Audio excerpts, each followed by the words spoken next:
differentiate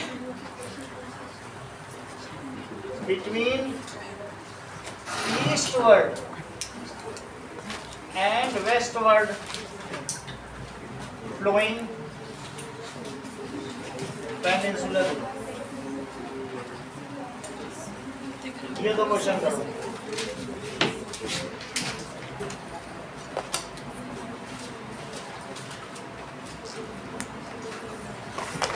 Okay. Now, population become asset of economy for a country. So, country के जो working people हैं, so country's working people,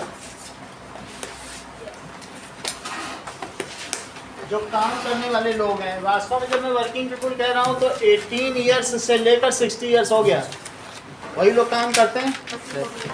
working population जो mostly इस range में 60 से ऊपर, कुछ लोग 65 तक भी करते हैं. जब वर्किंग पीपल है तो 18 इयर्स टू 60 इयर्स. ठीक है. तो ये क्या कहलाते हैं? These are called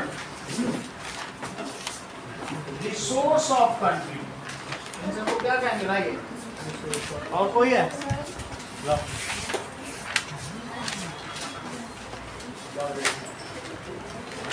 चलो. जो वर्किंग पॉपुलेशन है, ठीक है, तो दे कंट्रीब्यूट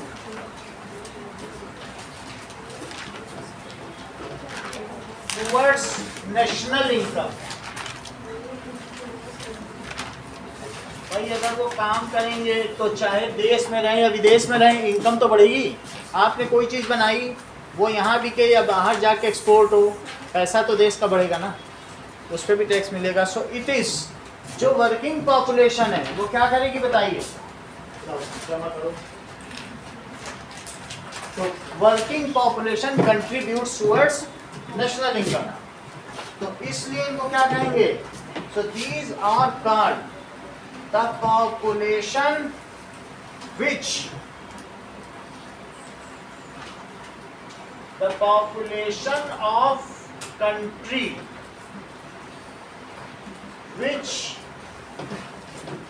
क्या करती हो? contributes in economic growth of country is known as national resource या human resource. The population of country which contributes towards national income.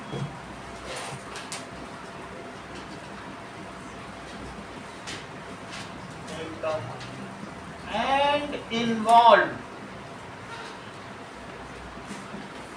into economic activities. कुछ ना कुछ वो काम करता हो, ऐसा काम करता हो कि उससे जो चीज बन रही हो उससे एक फाइनल प्रोडक्ट बन जाए.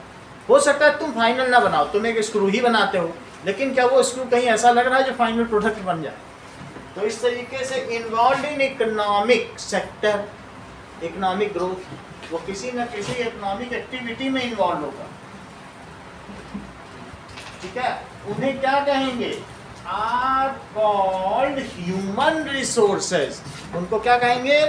ह्यूमन, मानवीय संपदा कहेंगे. Human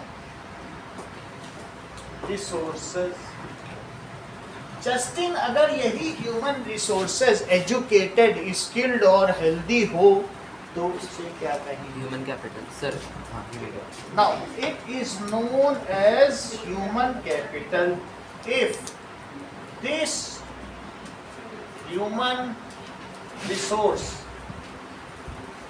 is educated, healthy. Educated है और हेल्दी है, इसके साथ ही सिर्फ एजुकेशन ही नहीं दिया, उनको स्किल दे दी कि भाई ये तुम बना सकते हो. And skilled,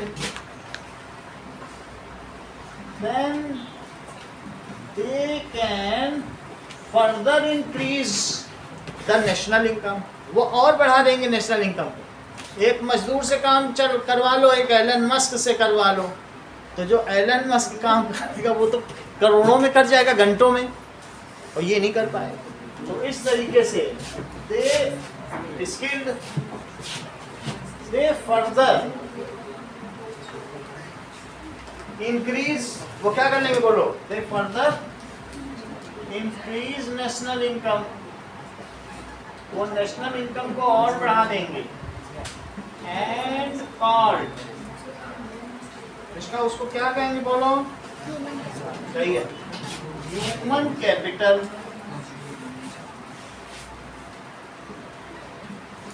A country which invest money on education and skill development, that country leads towards human capital formation.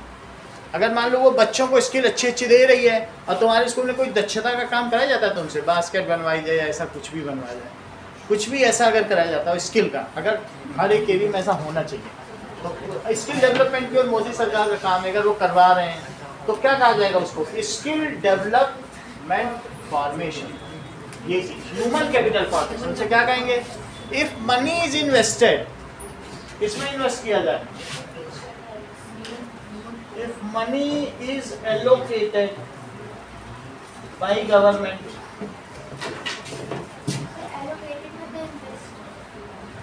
Allocate भी करना है, इन्वेस्ट, उसने इतना पैसा निकाल दिया इस इच्छा के लिए, फिर उसको इन्वेस्ट कर दिया, फिर उसको यूज करा जाए। And utilized, allocated and utilized भी हो सकता है ना, यूटिलाइज्ड किन किन चीजों में, by government towards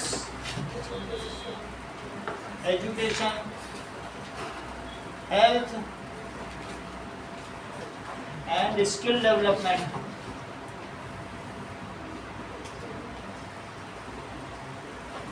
It is called human capital formation, इससे ह्यूमन कैपिटल का निर्माण होता है। Such persons may either reside in India or may be NRI, या तो वे नॉन रिजाइडिंग इंडियंस हो सकते हैं। आपको मालूम है कि ये जो बाहर हमारे हैं 30% लोग बहुत बाहर रहते हैं सभी देशों में।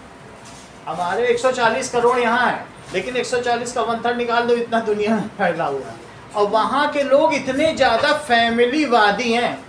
आप ये समझ लीजिए, आपको मालूम है कि ये जो कम्युनिज्म किसने दिया था, कार्ल मार्क्स, उसने कहा था फैमिली को कोई ना माने, लेकिन भारत के लोग बाहर जाते हैं तो 3 पीढ़ियों तक फैमिली को याद रखते हैं कि हमारे यहाँ दादा रहते हैं, नाना, और यहाँ भर भर के डॉलर भेजते हैं, और सरकार उन डॉलर को दिल्ली में जमा कर लेती है, उनके परिवार को रुपया बांट देती है। छाप हमारे पास डॉलर का भंडार जो रिजर्व स्टॉक वो बढ़ता ही जा रहा है। तो इस तरीके से ये जो ह्यूमन कैपिटल फॉर्मेशन अगर हो गया है, तो they whether live in India और outside, it is the national income. जितना total income of all people है उसको कहते हैं ग्रॉस नेशनल इनकम, उसको जीएनपी कह देंगे। तो ग्रॉस नेशनल प्रोडक्शन उस जगह वो चीज़ होता है, समझ में आई? तो जितना वो कुल मिला के आ गया इंडिया में, वो तो इनकम ही हो गई कि नहीं।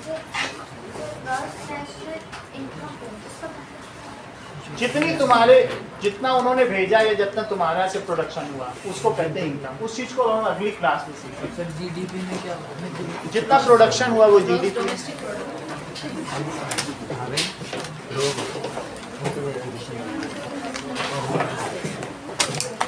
बनी गया।